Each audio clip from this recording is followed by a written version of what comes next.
দেখতে পাচ্ছেন আমার সামনে, এটা আল গামা মসজিদ। গামা মসজিদ, এই যে আমি এখন গামা মসজিদের যে ফলক সেটা দেখাচ্ছি।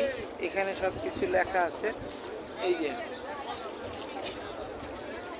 আল মাসফালা মাস্ক আল গামা মসজিদ, আল মাসফালা আল মাস্ক গামা মসজিদ।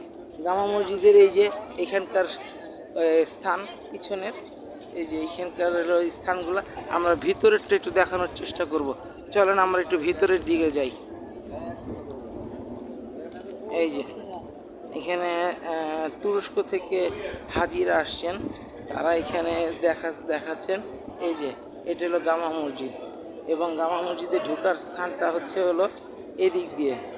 আমরা চলেন একটু ভিতরে দেখি গামা মসজিদের অবস্থাটা কীরকম আছে এই মুহূর্তে। চলুন, এই যে গামা মসজিদের এখানকার জিনিসগুলো লেখা। এই যে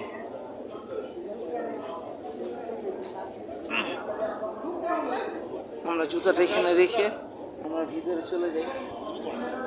এই যে গামা মসজিদ,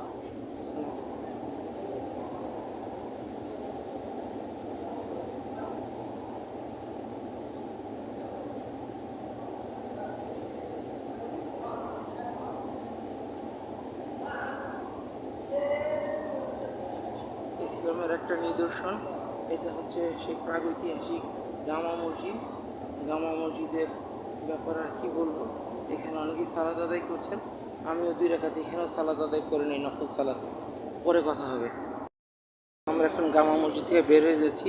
এই যে গামা মসজিদের দরজার সেই নকশার ডিজাইনগুলো, বর্তমানে মনে হয় সেই নকশার ডিজাইন সেটা এখন করে রেখেছে।